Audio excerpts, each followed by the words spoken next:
Hello students, today we are going to comparing electric charge and mass।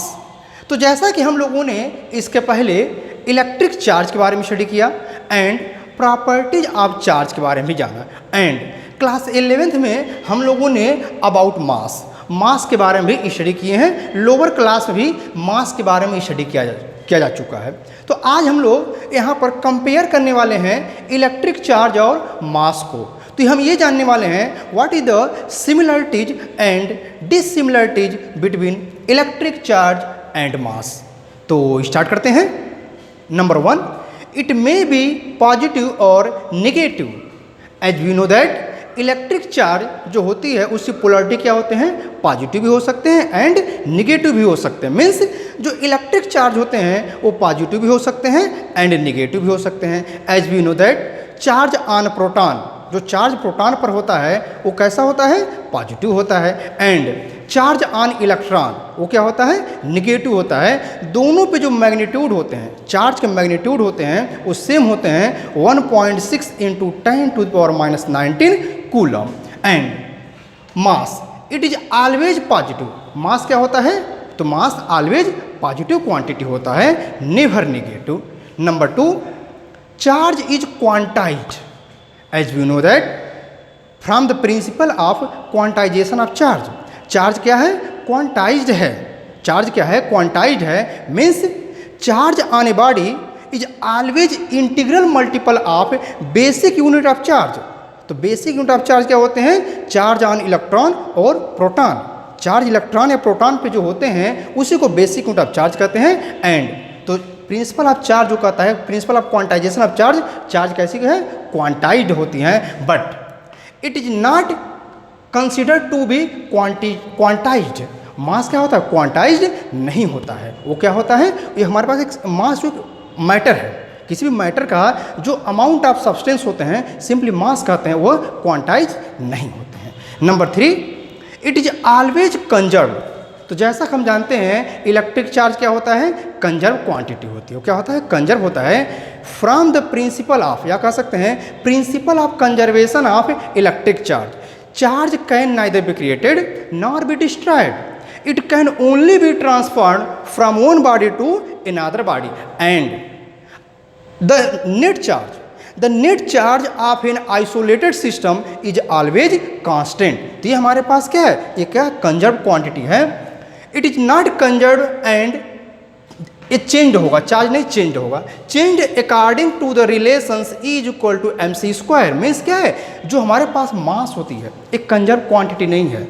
मास को क्या किया जा सकता है, उसे एनर्जी में कन्वर्ट किया जा सकता है। हमारे पास यहाँ रिलेशंस दिख रहे हैं, E is equal to mc²। Mass energy equivalence relations कहलाते हैं। ये रिलेशंस क्या है, ये आइंस्टीन ने दिया था और ये कहलाते हैं मास एनर्जी इक्विवेलेंस। यानी मास और एनर्जी दोनों इक्विवेलेंस होते हैं, दोनों इक्विवेलेंट हैं। मीन्स अमाउंट ऑफ हमारे पास मास हो, सब्सटेंस हो, उसका मास जो हो उससे हम एनर्जी में कन्वर्ट कर सकते हैं। फॉर एग्जांपल हम जो फ्यूल को बर्न करते हैं, पेट्रोल डीजल या कोल का बर्न करते हैं, वुड का बर्न करते हैं, प्लास्टिक बर्न करते हैं, किसी भी सब्सटेंस की बात करते हैं, किसी भी सब्सटेंस को हम क्या कर सकते हैं, उसे मास से एनर्जी में कन्वर्ट कर सकते हैं। सिमिलरली हमारे पास एनर्जी को भी मास में कन्वर्ट किया जा सकता है, तो वो कहलाता है पेयर प्रोडक्शन। तो हम लोगों ने कंजर्वेशन ऑफ चार्ज में भी पेयर प्रोडक्शंस पढ़ा है। तो पेयर प्रोडक्शन के थ्रू एनर्जी को मास में कन्वर्ट किया जा सकता है। Next, it is not affected by the velocity of the body. Means जैसा हम जानते हैं चार्ज इनवेरिएंस होता है। मीन्स अगर हम कंसिडर कर लिए हमारे पास मार्कर है या कोई भी सब्सटेंस है, इस पर कुछ चार्ज हो, हम कंसिडर कर लिए इसमें प्लस क्यू चार्ज है, इसको हम क्या करते हैं, बॉडी रेस्ट पर है तो चार्ज प्लस क्यू हम कंसिडर 1 माइक्रो कूलम कंसिडर कर लेते हैं। इस बॉडी पर 1 माइक्रो कूलम कंसिडर करते हैं। ठीक, ये बॉडी एट रेस्ट में है, हम क्या करें, इसको फेंक दें with high speed, very high speed. तो कंसिडर कर ले हम इसे, हम कंसिडर कर लेते 10,000 मीटर पर सेकंड की स्पीड से फेंक देते हैं, तो भी इस बॉडी पे जो चार्ज होगा 1 माइक्रो कूलम ही होगा। यानी रेस्ट पर भी 1 माइक्रो कूलम था तो मोशन में भी 1 माइक्रो कूलम ही होगा, इस पर कोई इफेक्ट नहीं पड़ने वाला है। ठीक, ध्यान रहे ये भी चेंजेज होगा, it changes with velocity of the body. तो हमारे पास जो मास होता है तो वहाँ पर एक रिलेशंस है, variation of mass with velocity, वहाँ पर हमारे पास जो फार्मूला होता है m is equal to m nought upon under root 1 minus v square upon c square. ये रिलेशंस बताता है कि कोई बॉडी हो जिसका मास अगर m नॉट हो, अगर उसे भी वेलोसिटी से हम फेंक दें, थ्रो कर दें, तो उसका मास इंक्रीज करके m हो जाएगा। मीन्स अगर किसी बॉडी को उसे हम रेस्ट से मोशन में लाते हैं तो उसका मास इंक्रीज करता है। जब वेलोसिटी बहुत लेस होती है तो कंपेरेबली जो मास इंक्रीज होता है वो जीरो रहता है, वो कंपेरेबल वैल्यू नहीं मिलती है। बट वेरी हाई स्पीड से comparable to speed of light अगर उसे हम थ्रो कर दें तो उसका मास इंक्रीज कर जाता है। Next, it plays important role in electricity. तो जैसा हम जानते हैं इलेक्ट्रिसिटी का कॉन्सेप्ट ही कहाँ है, इलेक्ट्रिक चार्ज पर ही बेस्ड है। It plays important role in gravitation. तो जैसा हम लोगों ने यहाँ पर देखा था कि जो कूलॉम्स लॉ मिला था F is equal to 1/4 pi epsilon nought Q1 Q2 by r square in free space के लिए, तो इलेक्ट्रिसिटी हमारे पास बहुत ही इंपॉर्टेंट रोल प्ले कर रहा था। इलेक्ट्रोस्टैटिक फोर्स या कोलम्बियन फोर्स यहीं से फाइंड आउट हो रहे थे। बट जो मास का टर्म होता है तो क्लास 11th और 9th में पढ़ा गया है न्यूटन्स यूनिवर्सल ऑफ ग्रेविटेशन। वो क्या कहता है, जो मास होता है वो क्या होता है, कोई भी टू बॉडीज होंगे जिसके मास अगर m1 और m2 हैं तो क्या होंगे, इसमें एक अट्रैक्टिव फोर्स लगते हैं। क्या होते हैं, अट्रैक्टिव फोर्स होते हैं, उसे हम ग्रेविटेशनल फोर्स के नाम से जानते हैं। तो मास अगर होगा तभी ग्रेविटेशनल फोर्स लगेगा। मीन्स कहा गया it plays important role in gravitation.